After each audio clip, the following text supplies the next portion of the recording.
যাদের এই টাকা আছে, যাদের এই মাল আছে, এই বিষয়টা খুব গুরুত্বের সাথে দেখবেন। এবং যদি খরচ হয়ে যায় তাহলে আপনি হজের তাড়াতাড়ি ব্যবস্থাপনা নেবেন। এখন হজ পালন করলে লাভ কি হয় নবীজি শুনাইতেছেন, তুমি যদি এই পরিমাণ সম্পদের মালিক হও যে তোমার উপর হজ ফরজ, তাহলে তোমার অনেক লাভ আছে। এক নাম্বার লাভ হলো, আল্লাহর নবী বলেন, ক্বালা রাসূলুল্লাহ সাল্লাল্লাহু আলাইহি ওয়াসাল্লাম, মান হাজ্জা লিল্লাহি ফালাম ইয়ারফাস ওয়া লাম ইয়াফসুক রাজা'a কায়াউমিন ওয়ালাদাতুহু উম্মুহু।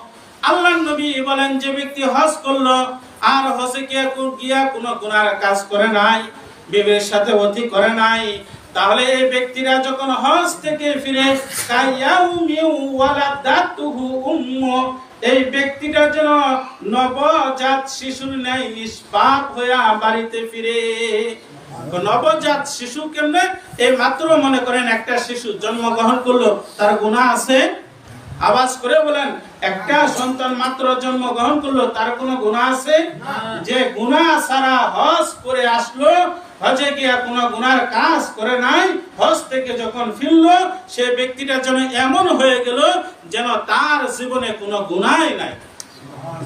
দ্বিতীয় নম্বরে লাভ হলো, আল্লাহ নবী বলেন, ক্বালা রাসূলুল্লাহ সাল্লাল্লাহু আলাইহি ওয়াসাল্লাম, আল হাজ্জুল মাবরুর লাইসা লাহু জাযাউন ইল্লাল জান্নাহ। আল্লাহর নবী বলেন, যদি কারো হজ কবুল হয়ে যায়, আল হাজ্জুল মাবরুর, যদি হজ্জে মাবরুর হয়, কবুল হজ হয়, তাহলে এটার বিনিময় হলো একমাত্র জান্নাত। সুবহানাল্লাহি ওয়া বিহামদিহি। হজ কবুল হলে এটার বিনিময়ে আল্লাহ তাআলা দ্বিতীয় নাম্বার লাভ রাখছেন কি? জান্নাত।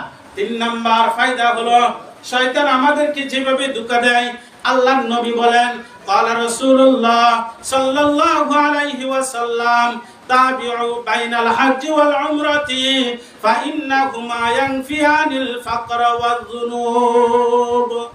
আল্লাহর নবী বলেন, তাবিউ বাইনাল হজ্জি ওয়াল উমরাতি, তোমরা হজ এবং উমরা একসাথে পালন করো। তোমরা হজ এবং উমরা কি করো? একসাথে কি করো? পালন করো। কেন? তোমাদের ভয় হয় যে তুমি হজে গেলে 5 লাখ টাকা নষ্ট হয়ে যাবে। তো না, ফাইন্নাহুমা ইয়ানফিয়ানিল ফাকর, যে আল্লাহ তাআলা তোমার দরিদ্রতাকে দূর করে দিবেন, আল্লাহ তাআলা তোমাকে ধনী বানায় দিবেন, তোমার রিজিকের মধ্যে আল্লাহ তাআলা বরকত দিবেন, ওয়া যুনুব, এবং আল্লাহ তাআলা তোমাদের গুনাহসমূহকে maaf করে দিবেন। আপনারা হয়তো বুঝেন নাই, হজ এবং উমরা করলে লাভ কি?